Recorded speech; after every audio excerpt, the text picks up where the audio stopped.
It's not enough to be a parent of A+. For me, it was, I'll be a parent, I'll be an educator. I want to make it possible for more children to have this experience. And the more I share with other children, I meet other parents, and I tell other parents, and I'm around other educators, and it just broadens the web, and the web becomes a gigantic circle, and we just embrace everybody and everything. So there's a continuum.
For me, A+ was a life-changing experience. Before, I had never experienced art. The elementary school that I went to never offered art and had really not done any art. Around. See this man right here? He used to be principal here at Bug, and he needs some help, okay? I think it was the summer of '94. We attended the first A+ workshop, and we danced, we had drama, we did art, we did it all. Everyone bought into it and loved the concept of taking the basics and integrated it in with the arts. When I saw what an effect the arts was having on kids and how much fun they were having, and really a light bulb went off in my head that I want to do art also, and I want to do more than just watching the kids do it. I wanted to experience some of that joy myself. So saw this advertisement for some sculpture, and of course I signed up for this class over there. It turned out the instructor was an internationally famous artist, and learned how to do sculpture, and totally got hooked on it. I love manipulating clay. I just fell in love with the whole process. And in 1998, I became so enamored with sculpture that I decided I'm going to retire and start doing this full time. I found what I want to do with the rest of my life. And so enjoy the feel of the clay and manipulating it and smoothing it. It's very addicting.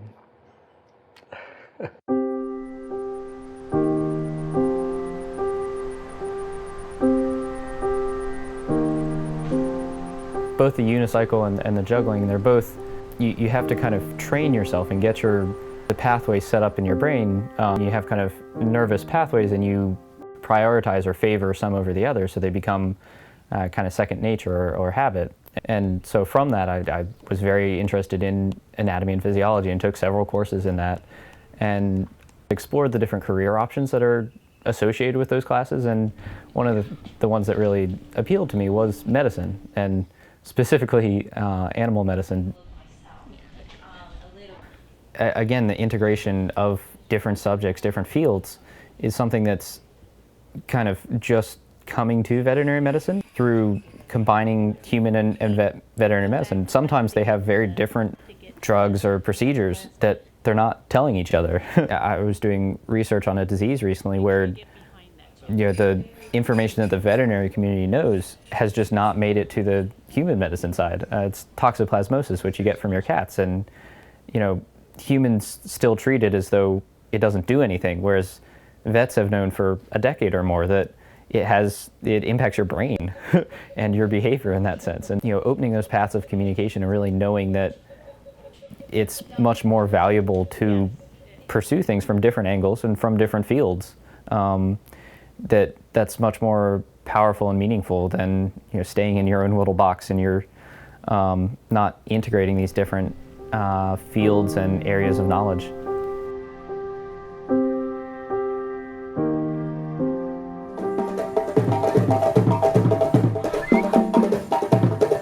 Dance, as a dancer, whatever I've learned from any choreographer is in my body.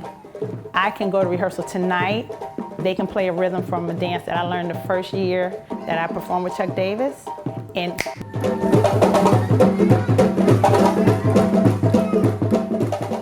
boom, it comes to me because dancers have what you call muscle memory.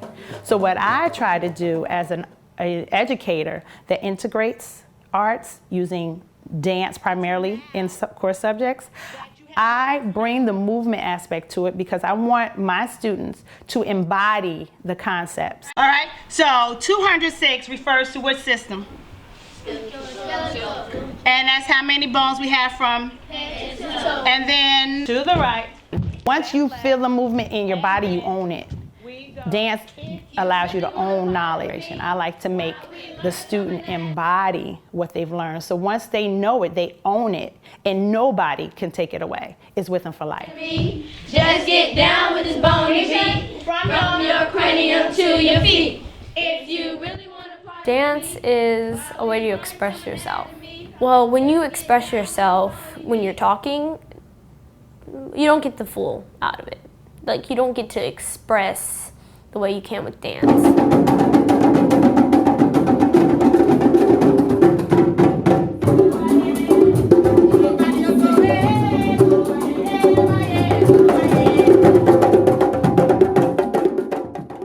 I was the brother that was just like, man, my little sisters are here. No, man, I don't wanna play with them. I wanna play with the bigger kids, you know what I'm saying?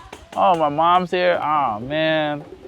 But now I'm like, man, I would love to put on a show with my family.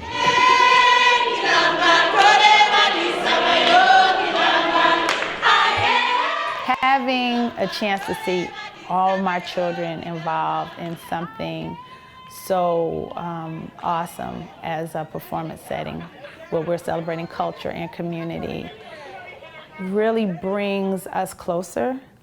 It's such a warm feeling in my heart that I can't really articulate in words what it feels like, but I'm floating. I don't even feel like my feet touch the ground. I see one child, the other child, many of the pieces they're on stage together.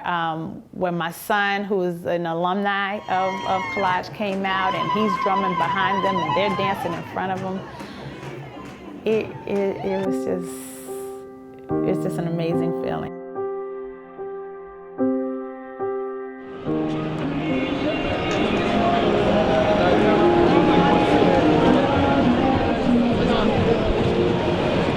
I'm really far from Saluda, but I love it. I love it here. It's nice because New York's a different pace. It's always fast paced.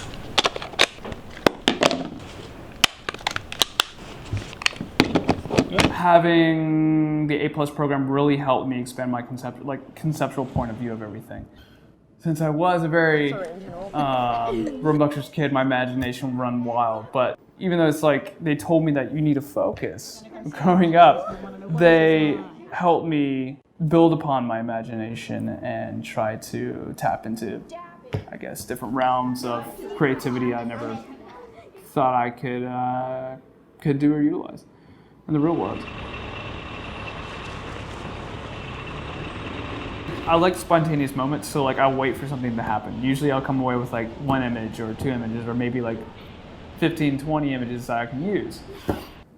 I just like to go out and really explore and just see what comes my way.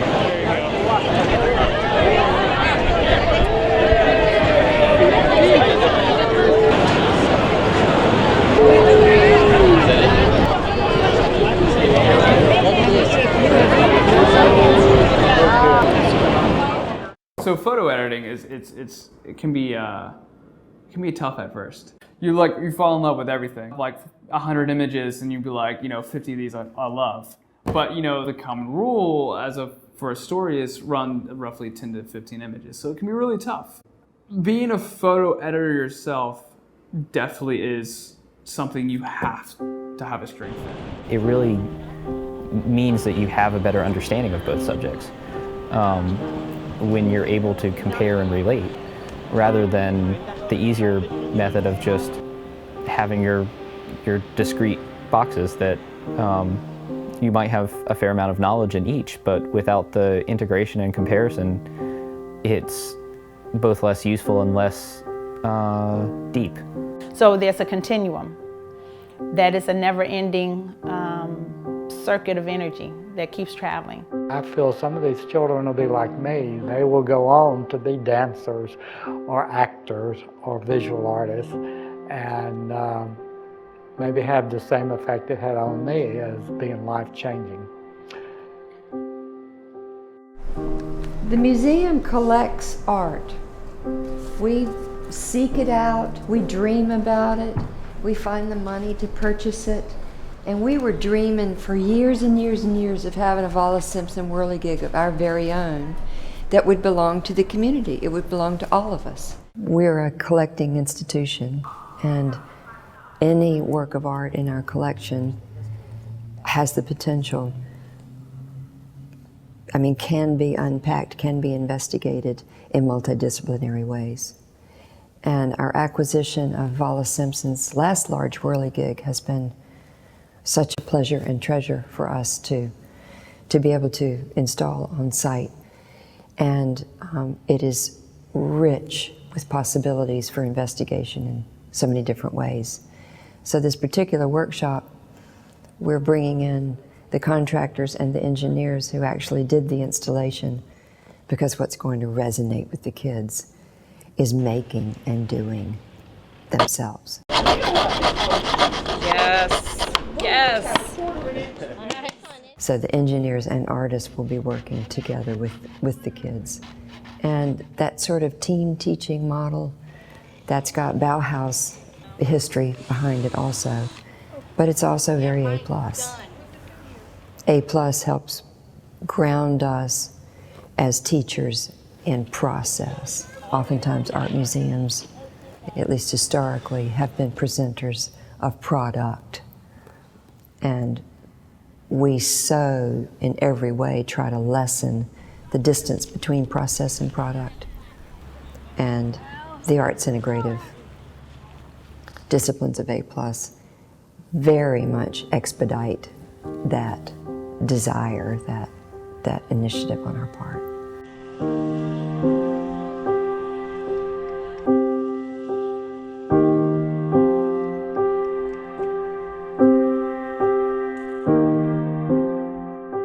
This skill and this ability to kind of integrate and look at different directions is built into who I am. It's part of how I approach and think of things now.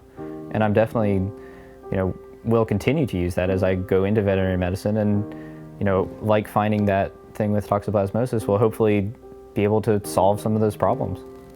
I don't see that there can be differentiation between arts and everything else. It's just too, it goes hand in hand. It goes hand in hand. The creativity, if you want engineers, you want to engineer, an engineer needs to be creative. They need to be innovative. They need to be problem solvers. And that's going to take some thinking out of the box. That's going to take some inspiration. The artist Robert Henry, one of my favorite quotes, it's a favorite chestnut. There are times in our lives, there are moments in our lives when we seem to see beyond the usual, and those are our moments of recognition, recognition, re-knowing what we already know. And that, studying A+, the great good fortune, immersing myself in the work as an A+ fellow, that's what it provided me with, because it was so true for the way that I have gone about my own life, learning as an artist and as a museum professional, as an arts educator. It made so much sense. It reconfirmed what I knew, but I didn't know I knew.